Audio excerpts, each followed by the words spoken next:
तो ये लेक्चर 1 है,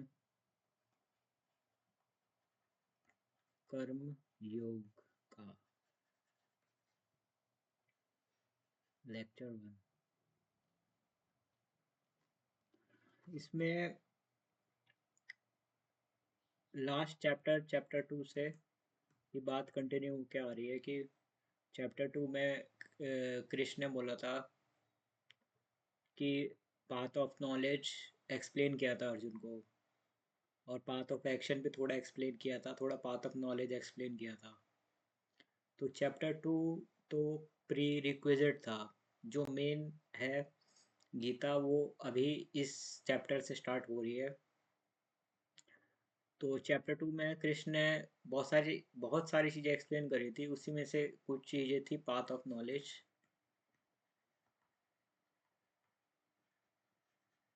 और थोड़ा सा पाथ ऑफ एक्शन भी एक्सप्लेन किया था। पाथ ऑफ एक्शन जो कि कर्मयोग के अंदर आता है। तो अभी जो फर्स्ट श्लोक है, फर्स्ट श्लोक में जो अर्जुन है वो कंफ्यूज हो गया, मतलब क्योंकि चैप्टर 2 में कृष्ण ने बोला था कि जो पाथ ऑफ नॉलेज को फॉलो करता है या जो पाथ ऑफ नॉलेज को जान जाता है वो बंदा मुझ तक पहुंच सकता है। मतलब अर्जुन इस बात से कंफ्यूज हो रहा है कि ये पाथ ऑफ नॉलेज है और ये पाथ ऑफ एक्शन है। पाथ ऑफ नॉलेज से भी कृष्ण तक पहुंच सकते हैं और पाथ ऑफ एक्शन से भी कृष्ण तक पहुंच सकते हैं। तो अर्जुन कह रहा है कि पाथ ऑफ नॉलेज से भी पहुंच सकते हैं और पाथ ऑफ एक्शन से भी पहुंच सकते हैं, तो फिर पाथ ऑफ एक्शन की ज़रूरत क्या है? मतलब जब जब पहुंचना यहीं पर है तो फिर इसकी ज़रूरत क्या है?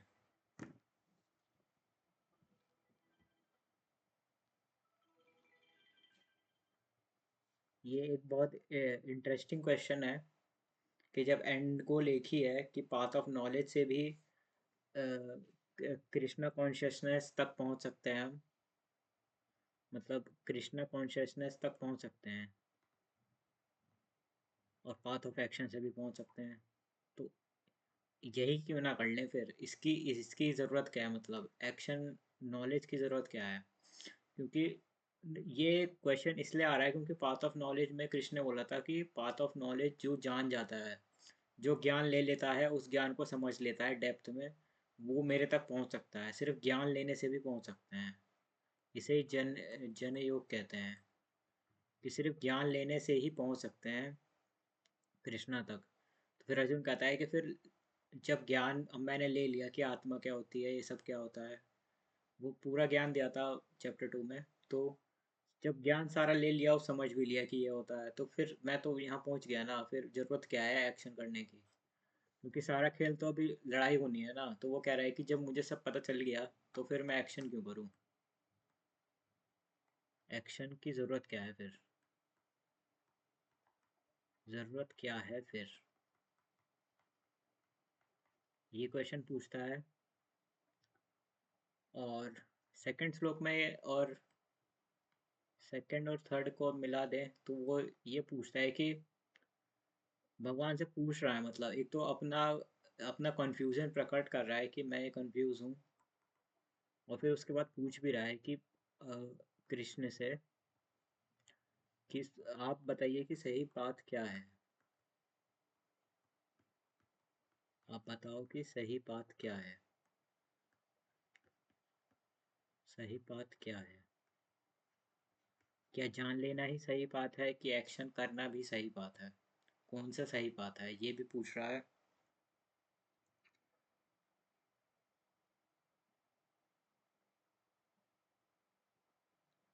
तो थर्ड श्लोक में भगवान कहते हैं कि ये दोनों जो पाथ ऑफ नॉलेज है, पाथ ऑफ नॉलेज है और जो पाथ ऑफ एक्शन है, ये दोनों ही अलग अलग प्रवृत्ति के लोगों के लिए है। मतलब जिन लोगों को सोचना पसंद है और जिन लोगों को जानना पसंद है, और जो अपनी लाइफ की ऐसी सिचुएशन में है जिसमें कि वो एक्शन नहीं कर सकते, या कोई कोई भी सिचुएशन हो सकती है कि तुम मतलब तुमने काम कर लिया अपना, अब तुम्हें एक्शन नहीं, एक्शन मतलब तुम अब अ, तुमने इतने पैसे कमा लिए कि अब कोई कमाने की ज़रूरत नहीं है, मतलब तुम एक्शन ना भी करो, तुम अपने धर्म ना भी फॉलो करो तो भी चलेगा। तो उस पाथ के लिए, उस बंदे के लिए ये पाथ सही है कि वो ज्ञान ले सबसे पहले। ज्ञान के द्वारा भी पहुंचा जा सकता है।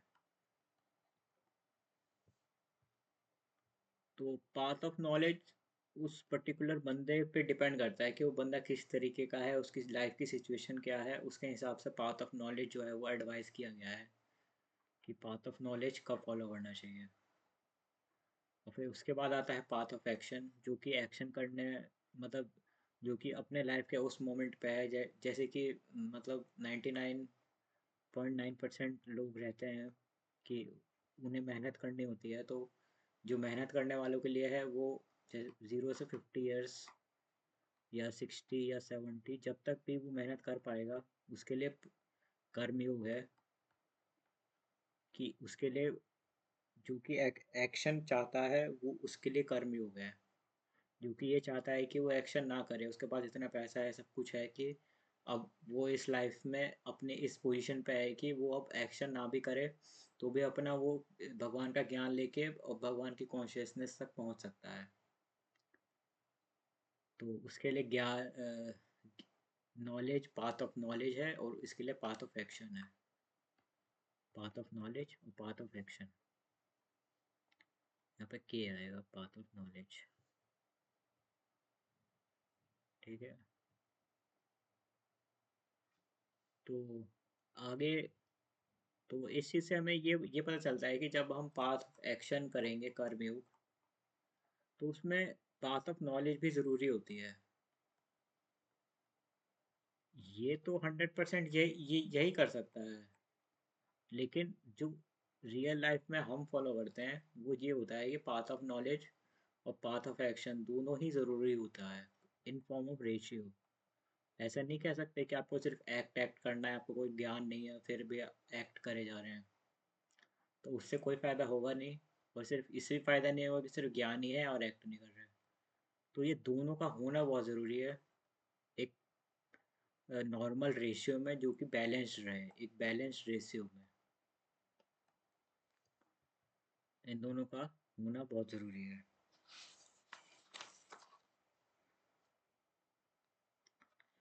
तो अब यही देखते हैं कि अर्जुन जो, अब थोड़ी स्टोरी पे चलते हैं कि जो अर्जुन था वो बिल्कुल तैयार था लड़ाई करने के लिए, और उसने कृष्ण को बोला कि कि आप मेरा जो चैरियट है वो दोनों आर्मी के बीच में लेके जाओ। तो फिर जैसे वो बीच में पहुंचा, इधर आर्मी खड़ी थी, इधर आर्मी खड़ी थी, जैसे वो बीच में पहुंचा तो उसने देखा कि इधर पांडव थे, इधर कौरव थे। जैसे ही कौरवों को देखता है तो वो ये देखता है कि ये तो मेरे ही रिलेटिव हैं, ये उसको मोह अट्रैक्शन पैदा होने लग जाता है उनके प्रति। और उसको मतलब चीज़ें तो सही हो रही होती हैं उसके साथ, क्योंकि वो पहले से ही भगवान का फॉलोअर होता है। चीज़ें तो सब सही हो रही होती हैं, उसको लगता है कि ये सब मेरे से बड़े हैं, मैं इन्हें क्यों मारूं, मेरे हाथ काँप रहे हैं, इन्होंने तो मुझे विद्या सिखाई, मैं इन्हें क्यों मारूं, ये तो मेरे भाई हैं, इन्हें मार के क्या होगा। चीज़ें उसके साथ सब सही हो रही हैं, लेकिन वो इस कंडीशन में सही नहीं है। जो मेन चीज़ है, अब चीज़ें सही हो रही हैं लेकिन वो फिर भी फुलिश है, वो इस सिचुएशन में सही नहीं है। वो मतलब जो अर्जुन का जो दिमाग है, जो उसका इंटेलेक्चुअल है, वो चीज़ें उसको ठीक से फ्लरिश नहीं कर पा रहा, मतलब उसको ज्ञान की कमी है इस वक्त। जो अर्जुन है उसको ज्ञान की कमी है इस वक्त, इसीलिए वो चीज़ें तो सही कर रहा है, वो अटैचमेंट कर रहा है, ये सब कर रहा है, जो एक नॉर्मल आदमी कर सकता है वो कर रहा है अर्जुन। लेकिन वो ये भूल गया है कि रियल ज्ञान क्या है और हमें डिसीजन किस तरह लेना चाहिए। अभी तो डिसीजन ही ले रहा है ना वो कि अट्रैक्शन, मैंने क्यों मारूंगा, कैसे मारूंगा, ये सब होगा। तो जो डिसीजन लेने की कैपेबिलिटी है अर्जुन की, वो ख़त्म हो चुकी है। तो डिसीजन लेने की कैपेबिलिटी ज्ञान से आती है। यही कृष्ण सिखाएंगे कि डिसीजन किस तरह लेना है, किस चीज़ को सही मानना है, किस चीज़ को गलत मानना है, कब किस चीज़ को सही मानना है, कब किस चीज़ को गलत मानना है, क्यों ये सही है, क्यों ये गलत है, क्या हो रहा है, क्या नहीं हो रहा है, डेथ क्या है, बर्थ क्या है, ये सब कृष्ण डिस्कस करेंगे। एक्शन क्या है, नॉलेज क्या है, आत्मा का नॉलेज क्या है, ये सब जो है वो कृष्ण, मतलब कृष्ण को एक ऐसा पॉइंट मिल चुका है कि वो अर्जुन का जो सारा, अर्जुन जो बह गया है, इन इन इन डिसीजन में बह चुका है, वो ठीक से डिसीजन नहीं ले पा रहा, उसके इन डिसीजन को मार सकता है एक परफेक्ट ज्ञान। एक परफेक्ट ज्ञान ही इन डिसीजन को खत्म कर सकता है। तो जो परफेक्ट ज्ञान है वो कृष्ण देना चाह रहे हैं। कृष्ण जो है वो स्टार्टिंग से स्टार्ट करते हैं, एक्शन से, फिर हर चीज, मतलब हर चीज कवर करते हुए, हर लास्ट में फर्स्ट चैप्टर 3 से चैप्टर 18 तक हर चीज कवर होगी कि भगवान क्या होते हैं, भगवान क्या नहीं होते, क्या आत्मा होती है, क्या नहीं होती, कैसे एक्शन करना चाहिए, क्या नहीं करना चाहिए, क्यों इन्हें मारें, क्यों नहीं मारें, इन्हें नहीं मारेंगे तब क्या होगा, मारेंगे तब क्या होगा, धर्म क्या होता है, धर्म क्या होता है, कब धर्म लेना चाहिए, कब नहीं धर्म लेना चाहिए। इस इन तो ऐसे ये जो पूरे 700 श्लोक की गीता है, वो वो ये इसी पे बेस्ड है। ये डिसीजन लेने पे बेस्ड है कि कब क्या करना चाहिए, क्या सही है और क्या गलत है। इस चीज को सिर्फ बताया ही नहीं गया कि क्यों सही है, क्यों गलत है, मतलब क्या सही है तो बताया गया क्या सही है, ये भी बताया गया कि क्यों सही है, वाई भी बताया गया है कि एक तरफ तो सही और गलत है, लेकिन वाई भी बताया गया है कि क्यों सही है और क्यों गलत है। तो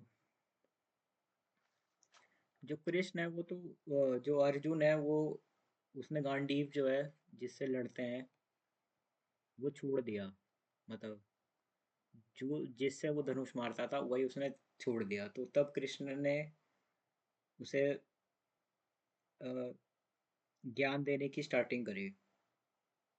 तो कृष्ण कहते हैं कि बात तो तुम सही कर रहे हो, लेकिन तुम मूर्ख हो एक तरह से, तुम फुलिश फुलिश बातें कर रहे हो,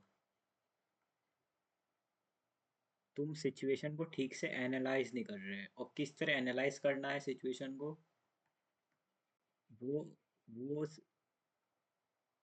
वो वही ज्ञान देने वाले हैं अभी कृष्ण, कि सिचुएशन को किस तरह एनालाइज करना है। जो अर्जुन है वो ठीक से एनालाइज नहीं कर पा रहा है सिचुएशन को, कि सिचुएशन है क्या।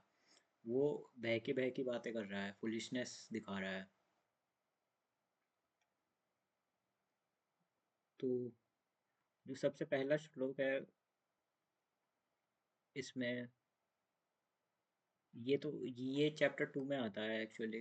जो पहला श्लोक बोलते हैं कृष्ण, ये इस श्लोक से कृष्ण ने स्टार्टिंग करी थी कि जो वाइस होते हैं वो, मतलब जिनके पास विजडम होती है,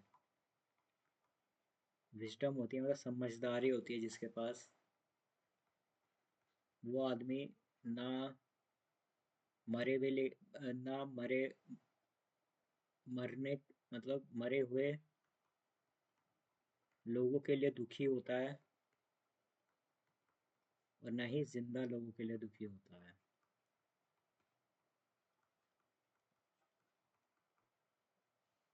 तो जो चैप्टर 2 में सबसे पहला श्लोक बोला था कृष्ण ने, वो यही बोला था कि जो आदमी समझदार होता है,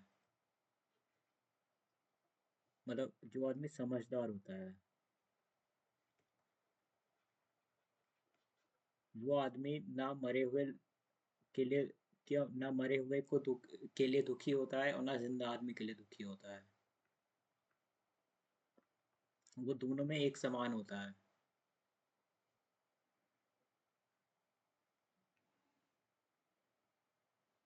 मतलब ना वो ये रोता है कि ये मर गया इसलिए रो रहा है, और ना इसलिए ज़्यादा खुश हो रहा है कि वो जिंदा है। वो दोनों में एक समान होता है, मतलब नॉर्मल होता है दोनों में। ये एक समझदारी का सही नियम है। मतलब जो हमारी बॉडी है और जो माइंड है, वो तो डिफ़ॉल्ट सेटिंग से उसी तरह रिएक्ट करते हैं जिस जिस तरह उनको रिएक्ट करना सिखाया गया है। मतलब अगर तुम्हें ज्ञान नहीं लो तो तुम डिफ़ॉल्ट मोड में एक्ट करोगे कि जो मर गया उसके लिए ज़्यादा दुख प्रकट करोगे, और जो जिंदा है उसके लिए ज़्यादा खुशी प्रकट करोगे। तो भगवान सबसे पहले यही कहते हैं कि जो समझदारी है, तो जो ये डिफ़ॉल्ट सेटिंग है तुम्हारे बॉडी और माइंड की, उसको समझदारी से रिप्लेस करना है। और जब तुम में समझदारी आ जाएगी तब तुम ना जिंदा लोगों के लिए खुशी में रहोगे, और ना मरे हुए लोगों के लिए दुखी में रहोगे। दोनों को एक नॉर्मल नज़र से देखोगे।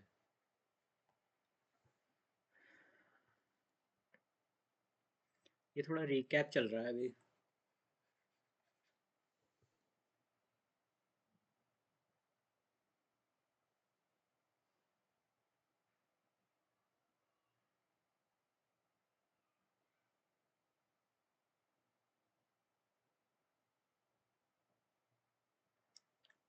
तो रिकैप में इसके बाद कृष्ण कहते हैं कि जो आई का कॉन्सेप्ट है कि मैं कौन हूँ, तो ये मैं वाला आत्मा से आता है।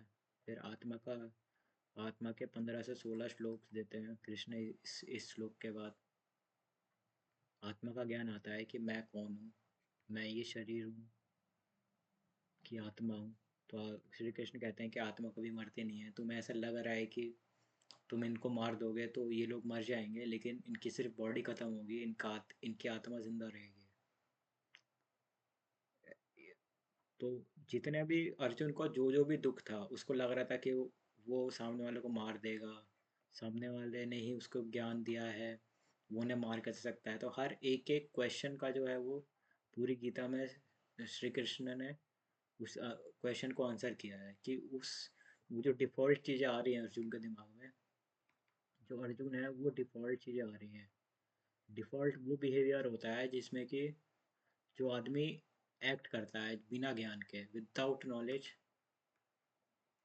जो जो बिहेवियर्स एक्ट करता है आदमी। क्योंकि ऐसा तो नहीं है कि ज़ीरो आ जाए कि कुछ एक्ट ही ना करे, एक्ट तो करना ही है हर किसी को। लेकिन दो चीज़ें होती हैं कि एक तो विदाउट नॉलेज एक्ट कर रहे हैं, और एक अर्जुन है वो नॉलेज के साथ एक्ट कर रहा है, विद नॉलेज।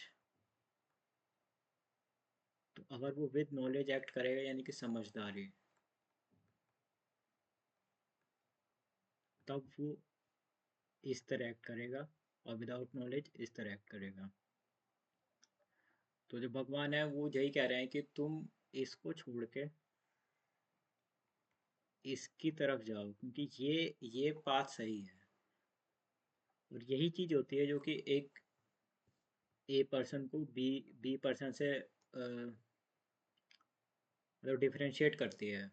उसकी समझदारी होती है। जैसे ए पर्सन है और बी पर्सन है, तो एक्शन तो दोनों ही करेंगे। कोई एक्स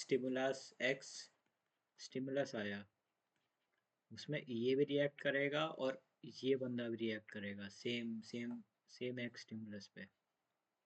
लेकिन जो समझदारी होगी, वो समझदारी ही इसे बेहतर की तरफ लेके जाएगी। तो ये समझदारी वाला पाथ इसलिए चूज करना है क्योंकि ये बेहतर की तरफ लेके जाता है। और यही एक असली मतलब सही रास्ता है। क्योंकि हमें डिफ़ॉल्ट सेटिंग में ये नहीं पता होता कि सही रास्ता है कि नहीं। इसीलिए हमें हमारे अंदर कॉन्शियसनेस दी गई होती है कि और उसी कॉन्शियसनेस को ज्ञान से बढ़ाना होता है। तो ये तो कोई नॉर्मल ज्ञान है नहीं, ये तो कृष्ण ही दे रहे हैं ज्ञान खुद से। तो ये तो अमृत लेवल का ज्ञान है। तो ये कृष्ण ज्ञान दे रहे हैं, और इस ज्ञान से कॉन्शियसनेस बढ़ेगा, उस कॉन्शियसनेस से डिसीजन लेने की पावर बढ़ेगी, और उस डिसीजन लेने की पावर से सेल्फ कंट्रोल बढ़ेगा, और उस सेल्फ कंट्रोल से जो डिफ़ॉल्ट सेटिंग है कि इस सिचुएशन में इस तरह रिएक्ट करना है, उस डिफ़ॉल्ट सेटिंग को ब्रेक किया जा सकता है। ब्रेक करके जो सही है वो सही रिएक्ट किया जा सकता है, और सही रिएक्ट करना बहुत ज़रूरी है, क्योंकि जब हम सही रिएक्ट करते हैं तभी हम उस चीज़ को सीख पाते हैं, मतलब कि इस सिचुएशन में इस तरह रिएक्ट करना है। तो हम एक्शन रिएक्शन सीख रहे हैं कि ऐसी सिचुएशन हो तो उसमें इस तरह रिएक्ट करना है। तो हम एक अच्छाई का काम कर रहे हैं। ज्ञान ज्ञान को फॉलो करना ही जो है वो अल्टीमेट पाथ होता है, क्योंकि लाइफ तो बिना ज्ञान के भी चल सकती है। तो फिर ज्ञान को फॉलो ही क्यों करना है? क्योंकि जो ज्ञान को फॉलो करता है वो अल्टीमेट पाथ को अचीव कर लेता है, अल्टीमेट रिजल्ट जो होता है उसको अचीव करता है, वो किसी ट्रैप्स वगैरह में नहीं फंसता। इसलिए ज्ञान वाला पाथ हमेशा चूज करना होता है, वही एक सही पाथ होता है। और ट्रू ट्रू रियलिटी इसी पाथ से आती है। मतलब आदमी अगर ज्ञान वाला पाथ ना चूज करे तो रियलिटी और इल्यूजन में फंस जाएगा। उसको इल्यूजन भी सच सच लगने लगेगा कि यही यही सच है। लेकिन जो सच है वो तो हमेशा रियलिटी ही है। भाई एक पत्थर ही तो सच है ना, एक पत्थर तो हमेशा पत्थर ही रहेगा। अब एक पत्थर उसको, एक छोटा सा पत्थर उसको पहाड़ भी लग सकता है, या उस पत्थर की परछाई एक इतनी सी है, तो उस पत्थर में अगर इधर से लाइट मारे तो ये है रियलिटी जो पत्थर है, और ये उसकी शेडो है। तो ये जो शेडो है ये होता है इल्यूजन। इस शैडो को कितना भी ख़त्म कर दो, कुछ भी कर दो, पूरी ज़िंदगी इसी में बिता दो कि ये इल्यूजन है क्या ये नहीं है। इसको अगर इस इल्यूजन को ख़त्म करना है तो तुम्हें मेन रियलिटी को डिस्ट्रॉय करना पड़ेगा। जैसे रियलिटी डिस्ट्रॉय होगी तो उसकी शैडो भी नहीं बनेगी, और ये लाइट तो हमेशा से आ रही है। तो रियलिटी और इल्यूजन के बीच में तुम फंसोगे नहीं अगर तुम ज्ञान को फॉलो करोगे तो। ज्ञान हमें रियलिटी की तरफ लेके लेके जाता है कि रियलिटी क्या है दुनिया की। और अगर तुम्हें रियलिटी पता चल गई कि दुनिया की क्या है, तो फिर तुम ब्लिस फॉर्म में रहोगे हमेशा। ब्लिस और हैप्पीनेस तुम्हारे अंदर से आएगी। तो इसलिए हमें हमेशा रियलिटी को चुनना चाहिए। और क्योंकि एंड स्टेट यही है, एंड स्टेट ब्लिस और हैप्पीनेस ही है। इसीलिए ज्ञान जरूरी है, और ज्ञान ही भगवान दे रहे हैं। तो इसलिए जो भगवान कह रहे हैं उसको फॉलो करना बहुत ज़रूरी है, क्योंकि उसी उसी से सारा प्रोसेस चलता है। जो मैंने भी एक्सप्लेन किया वो पूरा प्रोसेस है कि पूरा इक्वेशन लॉ ऑफ नेचर कैसे काम करता है। तो ये काफ़ी इंटरेस्टिंग चीज़ है कि एक, मतलब कैसे हम, हमारे अंदर डिफ़ॉल्ट सेटिंग्स होती है क्योंकि विदाउट नॉलेज के हम एक्ट करते हैं, और एक हम नॉलेज के साथ एक्ट करते हैं। तो जो नॉलेज के साथ एक्ट करने वाला है वो हमें नॉलेज के साथ वाला पाथ हमेशा चूज़ करना चाहिए। क्यों चूज़ करना चाहिए? क्योंकि वही जो है हमारी कॉन्शियसनेस को बढ़ाता है। एक तो ये बात तो है ही कि कृष्ण कह रहे हैं, ये तो बात है ही कि कृष्ण बोला तो वो पाथ चूज़ करना ही है हमें। लेकिन दूसरा ये भी है कि वो इल्यूजन और रियलिटी को डिफरेंशिएट करना सिखाता है हमें, कि अगर कोई पत्थर है पीछे से लाइट पड़ रही है तो शेडो को मारने से बढ़िया हमें उस पत्थर को डिस्ट्रॉय करना है। पत्थर रियलिटी है और उसकी शेडो इल्यूजन है। ये एक, मतलब मे बी सही एग्जांपल ना हो समझने का, इल्यूजन रियलिटी, लेकिन मतलब एक फील से आ सकती है कि जो मेन चीज़ है उस वो हमेशा वही रहती है। शेडो तो भाई बदलती रहेगी, इधर से लाइट मारो किधर से लाइट मारो, इसकी शेप क्या है उस पर डिपेंड करेगा। लेकिन जो रियलिटी है पत्थर वो हमेशा रियलिटी ही रहता है। तुम इतना पोर्शन देखो, इतना पोर्शन देखो, इतना पोर्शन देखो, इतना पोर्शन देखो, तो तुम्हें अलग अलग दिख सकता है कि ये अलग अलग है, लेकिन एक रियलिटी तो हमेशा रियलिटी ही है ना। तो ये इल्यूजन और रियलिटी का कॉन्सेप्ट बहुत डीप कॉन्सेप्ट है ये भी एक्सप्लेन किया जा सकता है सिर्फ ज्ञान से। अगर किसी को सिर्फ ज्ञान है और किसी को सिर्फ फॉलो करना है, तो वो बहुत मतलब ये पूरे पूरे सिस्टम से ही ब्रेक हो सकता है वो, सिर्फ ज्ञान को फॉलो करके। इसलिए जो है वो ज्ञान फॉलो करना चाहिए।